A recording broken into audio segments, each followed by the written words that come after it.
I was getting a haircut when the barber asked if I came here alone.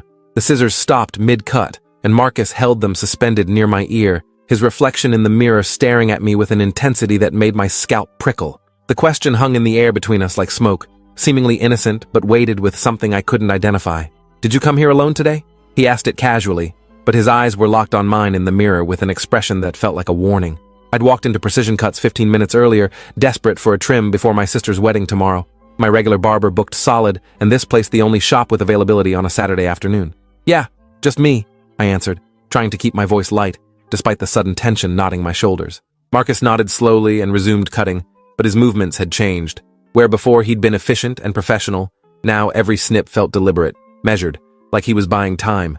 The barbershop was empty except for us, the other two chairs vacant and the waiting area deserted.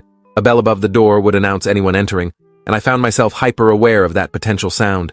The fluorescent lights hummed overhead and classic rock played softly from speakers I couldn't see, normalcy wrapping around something that felt increasingly abnormal. Marcus was maybe 50, with graying hair and forearms covered in faded tattoos that suggested a past more interesting than cutting hair in a strip mall. He'd been friendly when I'd first sat down, asking about my day and making standard small talk about the weather and weekend plans. But that question, "Did you come here alone?" had shifted everything. Now he worked in near silence, occasionally glancing toward the front windows like he was expecting someone or checking if anyone was watching. I told myself I was being paranoid, that it was just a question, but my instincts screamed that something was wrong. My phone buzzed in my pocket and Marcus's eyes flicked to it immediately. "You can check that if you need to," he said, but something in his tone suggested I shouldn't. I ignored the buzz and kept my hands visible on the armrests, suddenly aware of how vulnerable I was sitting in this chair, with a sharp object near my head and a stranger behind me. Marcus caught my eyes in the mirror again, and this time, he held the gaze for 3 full seconds before speaking. "How long have you lived in the area?" The question felt like a test, like my answer would determine something important. "About 6 years," I said truthfully. "Moved here for work, stayed for the cost of living." Marcus nodded and made a small sound of acknowledgement, then asked what I did for work. "I'm an accountant," I told him, wondering why any of this mattered for a haircut. "Corporate taxes, mostly." Marcus's reflection smiled, but it didn't reach his eyes. "That's good. Stable work. You married?" The personal questions were escalating and I felt my heart rate increase. "No, I'm single. My sister's getting married tomorrow, that's why I needed the haircut." Marcus stopped cutting again, and this time he set the scissors down on the counter. He moved around to face me directly instead of working through the mirror, his body language deliberate and careful. "Listen, I need you to stay calm and keep your voice normal, but I'm going to tell you something important." My mouth went dry and I nodded, not trusting my voice. "There's a man who's been watching this shop for the last 10 minutes. He's parked across the street in a gray sedan and he's been on his phone since you walked in here." Marcus spoke quietly but clearly, his eyes never leaving mine. "I don't think you came here by chance. I think someone sent you here specifically." The words made no sense and I started to turn toward the window, but Marcus put a hand on my shoulder. "Don't look. Act natural. I'm going to keep cutting your hair and you're going to sit still and listen to what I tell you." My chest tightened with fear that was rapidly replacing confusion. Marcus picked up the scissors again and resumed cutting. But now I understood he was creating a performance for whoever was watching. About 3 weeks ago, a young man came in here for a haircut. Mid-20s, nervous, kept checking his phone, asked for a specific style, very particular about how he wanted it done.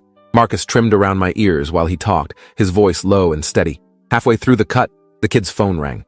He answered it, and I could hear yelling on the other end, a man's voice telling him he was being stupid, that he needed to come outside right now.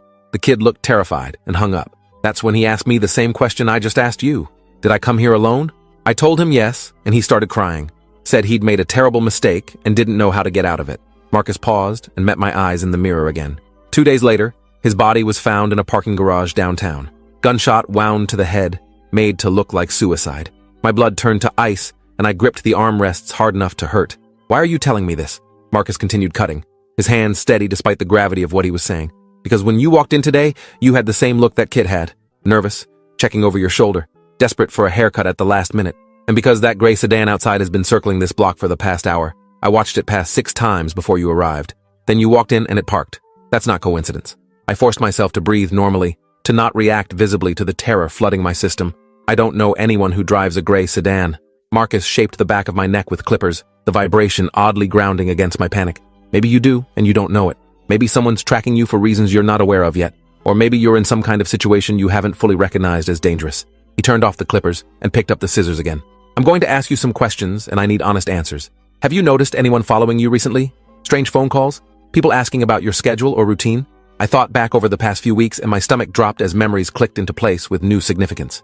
There had been a coworker who'd been unusually interested in my weekend plans, asking multiple times about my sister's wedding and where it would be held. A wrong number call to my cell phone where the person had stayed on the line silently for 30 seconds before hanging up.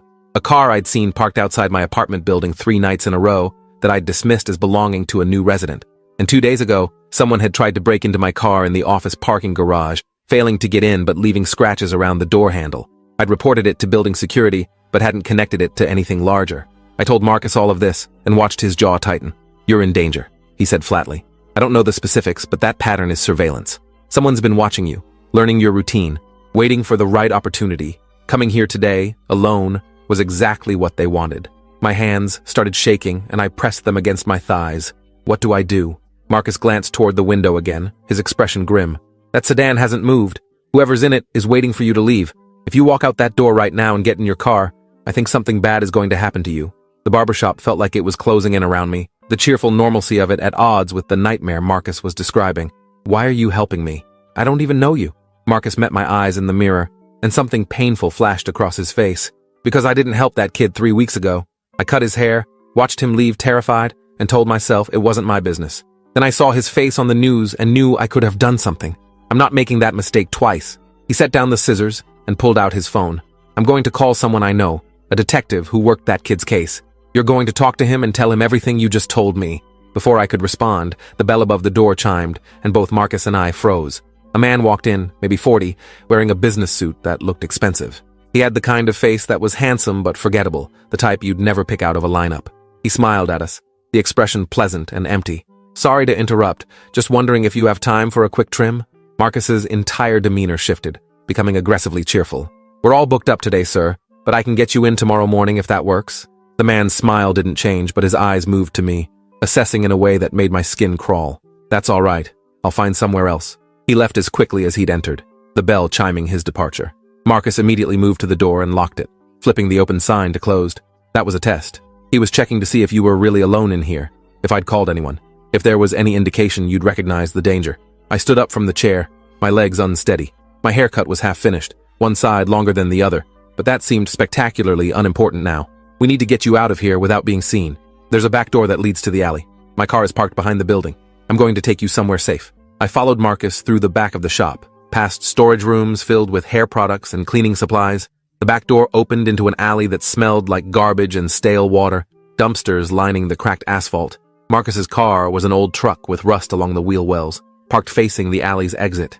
He unlocked it, and I climbed into the passenger seat, my heart hammering so hard I could feel it in my throat. Marcus started the engine and pulled out slowly, checking both directions before turning away from the street where the gray sedan waited. "I'm taking you to the police station downtown," he said. "You're going to file a report, and they're going to put you in protective custody until they figure out what's going on." The drive took 15 minutes through Saturday afternoon traffic, Marcus constantly checking his mirrors for signs of pursuit. I called my sister from his phone, my own cell suddenly feeling like a tracking device I couldn't trust. I told her I'd had a car problem and would explain later that I might miss the rehearsal dinner tonight but would be at the wedding tomorrow no matter what. She was confused and irritated, but agreed to cover for me with our parents. I hung up and stared out the window at normal people doing normal weekend activities, grocery shopping and walking dogs and washing cars, all of them unaware that someone was trying to hurt me for reasons I couldn't begin to understand. The police station was a concrete fortress of bureaucracy and fluorescent lighting. Marcus walked in with me and asked immediately for Detective Lawrence Campos, the investigator who'd worked the case of the dead kid from 3 weeks ago. We waited in the hard plastic chairs for 20 minutes before Campos appeared, a heavy-set man in his 50s with tired eyes and coffee stains on his shirt. Marcus explained the situation, while I sat there feeling like I was watching a movie about someone else's life. Campos listened without interrupting, his expression growing darker as Marcus described the gray sedan and the man who'd entered the barbershop. Campos asked to speak with me privately and led me to an interview room that smelled like industrial cleaner and desperation. He had me go through everything in detail, the coworkers' questions, the silent phone call, the car parked outside my building, the attempted break-in. He wrote it all down in a notebook with handwriting so messy I couldn't read it from across the table. When I finished, he asked a question that made my blood freeze. "Do you know a man named Theo Kensington?" The name was familiar, but I couldn't immediately place it. Campos pulled out a photo and slid it across the table. "This is Theo Kensington. Does he look familiar?" The photo showed a young man, maybe 26, with dark hair and a nervous smile. He was the kid Marcus had mentioned, the one who'd been found dead in the parking garage. I stared at the photo, and suddenly, the memory clicked into place with horrifying clarity. I'd met him 6 months ago at a work conference in Austin. We'd talked for maybe 10 minutes in the hotel bar, a forgettable conversation about industry trends and which sessions were worth attending. I'd given him my business card because he'd mentioned needing an accountant for his startup. But he'd never called, and I'd forgotten about him completely until this moment. Campos watched my face and nodded. "You remember him now?" I told Campos about the conference and the brief conversation, my voice shaking with the implications. Theo Kensington was killed because he was helping the FBI investigate a financial fraud scheme, Campos said. He'd been working at a tech startup that was actually a front for money laundering. When he figured it out, he came to us with evidence. We put him in witness protection, but someone found him anyway. The parking garage shooting was made to look like suicide, but we know it was murder. Campos leaned forward, his expression grave. The people running that operation are extremely dangerous and extremely well-connected. They have resources most criminals don't. If they think Theo gave you information or told you something important, they'll come after you to eliminate that risk. But I don't know anything, I protested. We barely spoke. I don't even remember what we talked about specifically. Campos pulled out another photo, this one showing multiple men in what looked like surveillance footage. "Do you recognize anyone in this photo?" I studied the faces, and my stomach dropped. The man who'd walked into the barbershop today was in the photo, standing with 3 other men outside a building I didn't recognize. "That's him," I pointed. "He came into the shop while I was there." Campos's expression turned grim. "That's Vincent Fletcher. He's an enforcer for the organization, specializes in making problems disappear quietly." The reality of how close I'd come to dying in that barbershop hit me like physical force. If Marcus hadn't asked that question, hadn't recognized the pattern, I would have walked out to my car and Fletcher would have been waiting. The gray sedan, the surveillance, all of it had been leading to that moment. Campos explained that they'd been trying to build a case against the organization for 2 years, but witnesses kept disappearing or refusing to testify. Theo had been their best chance at prosecution, and his death had set the investigation back significantly. Now Fletcher had apparently decided I was another loose end that needed cutting, even though I had no actual information to threaten them with. Campos made some calls, and within an hour, I was being transferred to a safe house in a suburb I'd never heard of. 2 federal agents drove me there in an unmarked car, both of them armed and silent. The safe house was a bland ranch-style home that could have belonged to anyone, furnished with generic furniture and stocked with frozen meals. The agents explained I'd be staying here until they determined the extent of the threat and whether protective custody was necessary long-term. They gave me a prepaid phone with only emergency numbers programmed in and told me not to contact anyone from my previous life without clearing it through them first. I spent the first night in the safe house unable to sleep, lying on an uncomfortable bed in a strange room and trying to process how my life had imploded in a single afternoon. I'd gone to get a haircut and ended up a target for a criminal organization because I'd once had a 10-minute conversation with someone who'd later become a whistleblower. The randomness of it was almost worse than if I'd done something to deserve it. I was collateral damage in someone else's criminal enterprise. My life upended because I'd been polite to a stranger at a conference. The next morning, Sunday, was my sister's wedding day. I called her from the prepaid phone and tried to explain why I wouldn't be there without revealing the full horror of what was happening. I told her I'd witnessed something dangerous and had to stay hidden for my own safety, that I loved her and was devastated to miss her day. She cried and I cried, and our parents got on the phone demanding to know what kind of trouble I'd gotten into. I couldn't explain in ways they'd understand that I hadn't gotten into anything, that trouble had found me through the most mundane of coincidences. Agent Tran, one of my handlers, knocked on my bedroom door mid-morning and told me Detective Campos was on his way to the safe house with an update. I dressed quickly and met them in the living room, where Campos looked even more exhausted than yesterday. "Vincent Fletcher was arrested an hour ago," he said without preamble. "We put surveillance on him after your identification yesterday and caught him meeting with 2 other organization members. They were planning to go to your apartment tonight and wait for you to come home."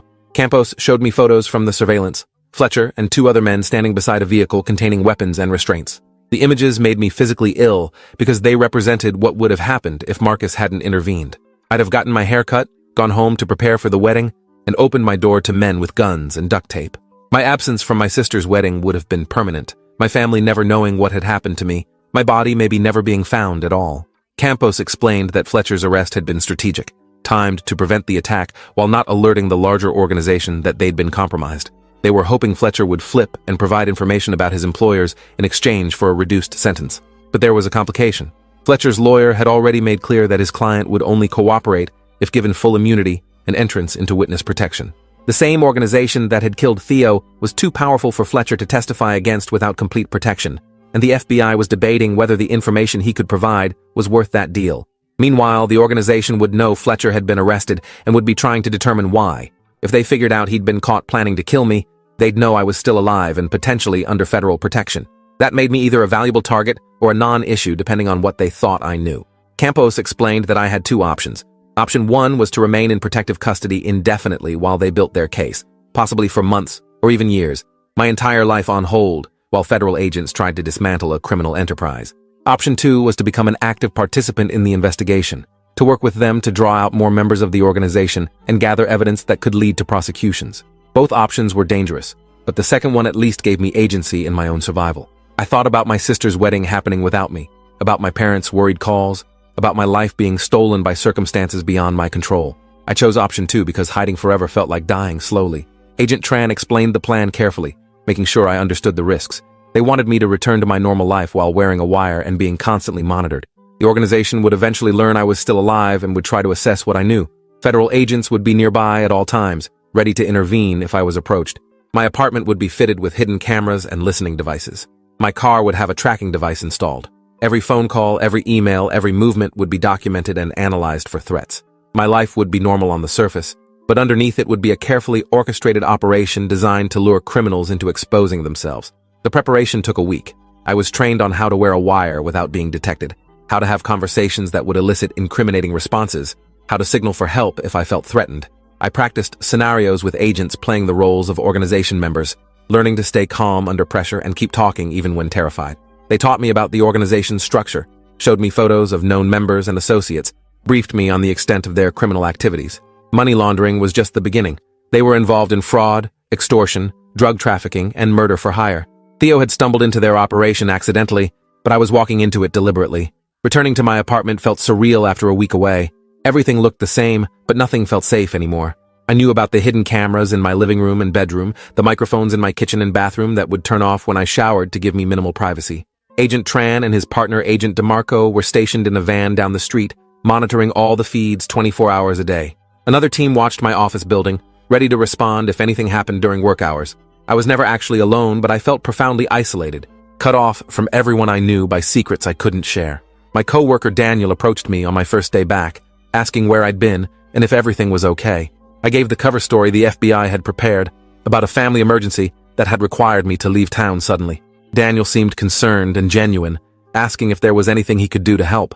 I studied his face, trying to determine if his earlier questions about my sister's wedding had been innocent small talk or calculated surveillance. The FBI had vetted him and found nothing suspicious, but I'd learned that dangerous people often looked completely normal. I thanked him for his concern and returned to my desk, hyper-aware of the wire taped to my ribs and the agents listening to every word. 3 days passed without incident, and I started to wonder if the organization had decided I wasn't worth the risk. Then, on Thursday evening, my doorbell rang at 8 p.m. I checked the peephole and saw a woman I'd never met before, professionally dressed and holding a clipboard. I texted the code word to Agent Tran that meant I was answering the door to an unknown person. He responded immediately with instructions to engage, but stay in the doorway. Agents were already moving into position in the hallway. I opened the door, but kept my body blocking entry to the apartment. "Can I help you?" The woman smiled and introduced herself as Rebecca from apartment management, doing a survey about resident satisfaction. Her story would have been believable, except I'd lived here 6 years and had never seen her before, and apartment management had never done satisfaction surveys in person. I answered her questions politely while watching her eyes constantly move past me, trying to see into my apartment.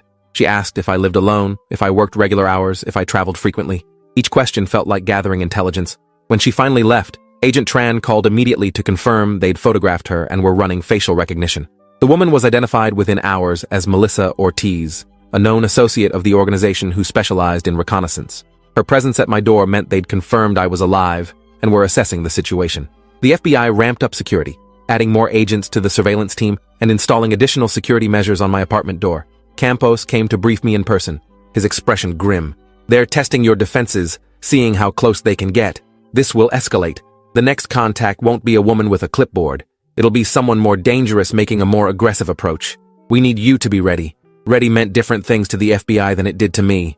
They wanted me prepared to gather evidence. I wanted to be prepared to survive. Agent Tran gave me a panic button that looked like a regular keychain, told me to keep it with me constantly. Pressing it would bring a response team within 90 seconds. He also gave me basic self-defense training, teaching me vulnerable points to strike if I was grabbed, how to create distance from an attacker, how to run in ways that made me harder to target. The training was practical, but terrifying, because it assumed a scenario where agents couldn't reach me in time, where I'd be fighting for my own survival against people who killed professionally. The next approach came during my lunch break on Friday. I was eating a sandwich in the park near my office building when a man sat down on the bench beside me. He was well-dressed and clean-cut, exactly the type who'd blend into a corporate environment. He didn't speak immediately, just sat eating his own lunch like his presence was coincidental. Then after 5 minutes, he turned to me casually. "You're Andrew Mercer, right? Work at Davidson and Associates?" My hand moved to the panic button on my keychain, but I kept my voice steady. "Yeah. Do I know you?" The man smiled, and it was the most frightening smile I'd ever seen, all teeth and no warmth. "No, but we have a mutual friend. Theo Kensington." My chest tightened with fear, but I forced myself to look confused. "I don't think I know anyone by that name." The man's smile widened. "Really? Because Theo told me he'd given you some important information about 6 months ago. Information about a business opportunity he was concerned about." I shook my head, maintaining the confusion. I meet a lot of people at conferences. If I talk to someone named Theo, I don't remember it, and I definitely didn't receive any information about business opportunities. The man studied me for a long moment, and I could feel him trying to determine if I was lying. Agent Tran's voice came through the nearly invisible earpiece I was wearing. "Stay calm. We're 60 seconds out. Keep him talking." I took a bite of my sandwich, projecting casual confusion rather than terror. The man finally spoke again, his voice friendly, but carrying an undertone of threat. "Here's the thing, Andrew. Theo was involved in something he shouldn't have been, and before he died he mentioned your name. We just want to make sure he didn't burden you with information that might cause you problems. I can be very helpful to people who cooperate with me." I set down my sandwich and faced him directly. "I genuinely don't know what you're talking about. I might have met someone named Theo at a conference. I meet dozens of people at those events, but I didn't receive any information from anyone about anything suspicious or concerning.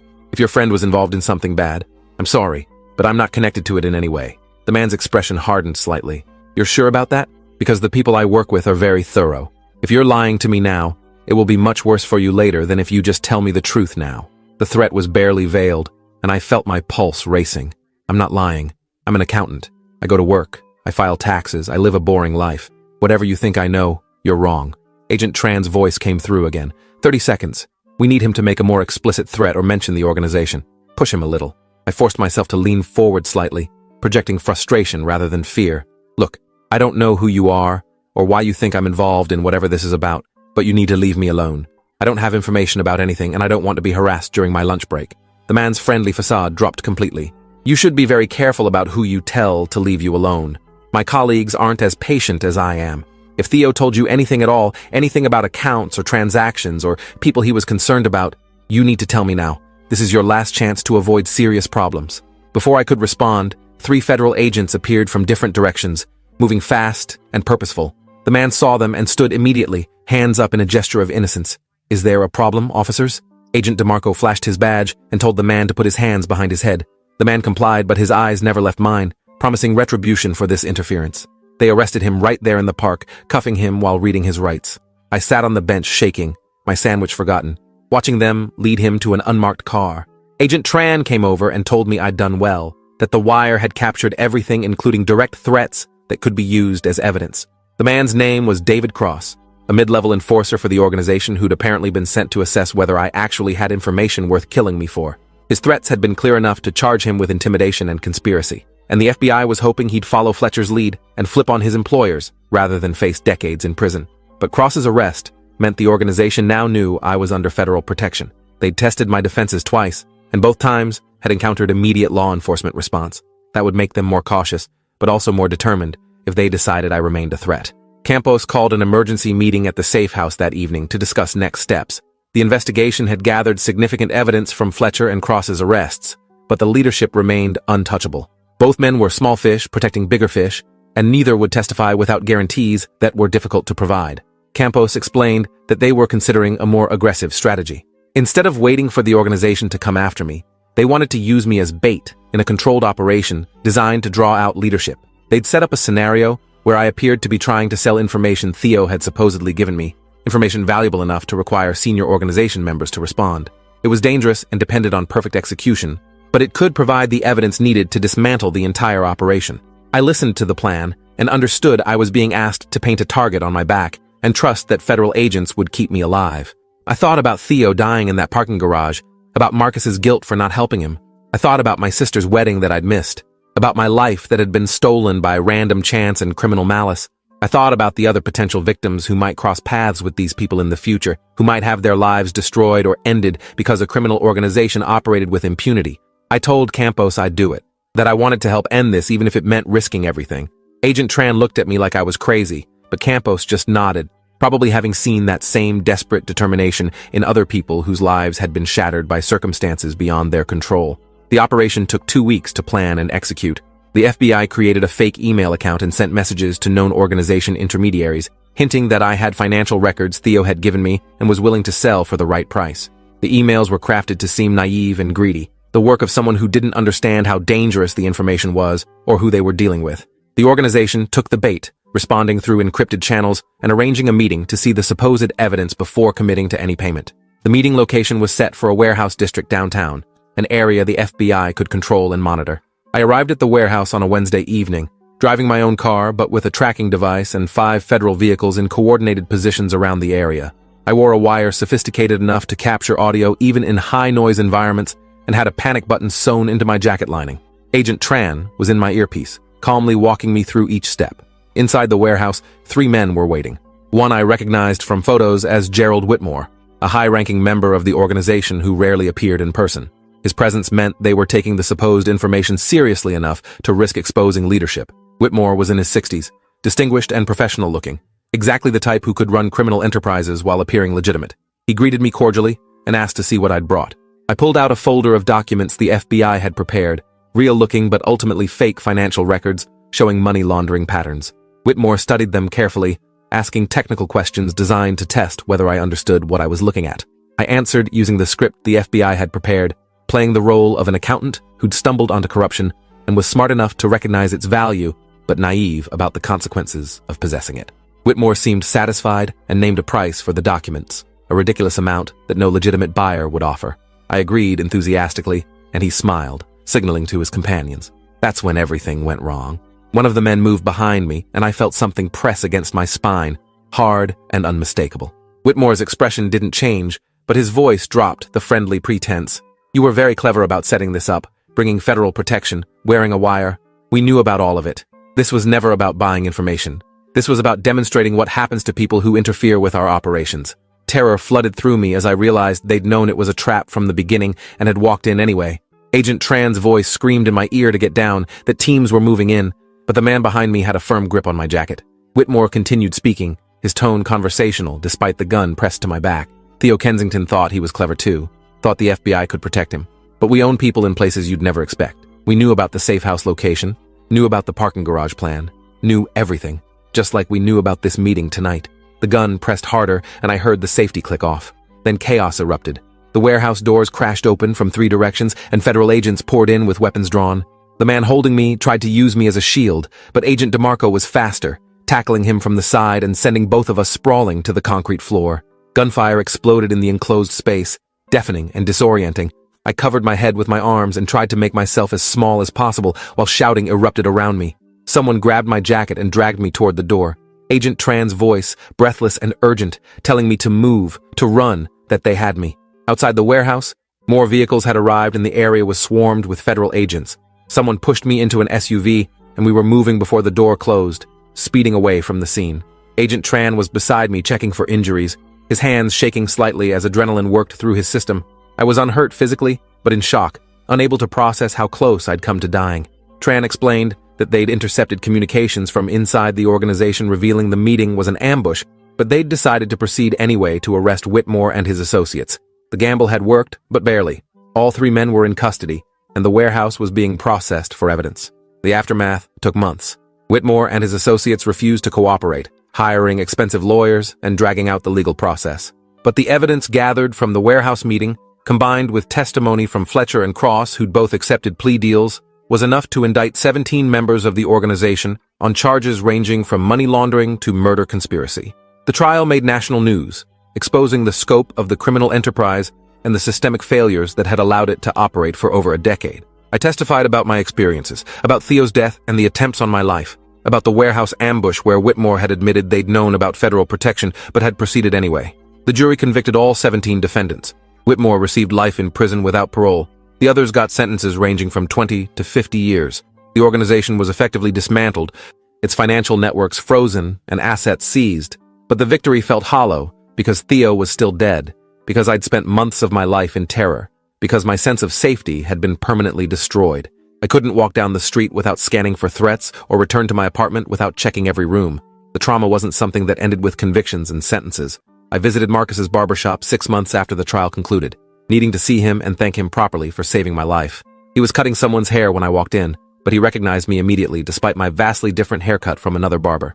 When his customer left, we talked for over an hour about everything that had happened, about Theo and the investigation and the trial. Marcus said he'd followed the news coverage closely, had felt some measure of redemption knowing his intervention had led to the organization's destruction. He'd started training other barbers and service workers to recognize signs of danger, turning his guilt about Theo into action that might save others. A year later, I moved to a different city for a fresh start, accepting a job that paid less but offered distance from the memories soaked into every street corner of my old life.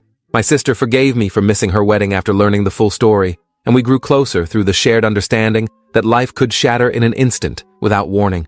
I never walk into businesses alone anymore, without noting exits and assessing everyone present. Never ignore gut feelings about situations that seem slightly wrong.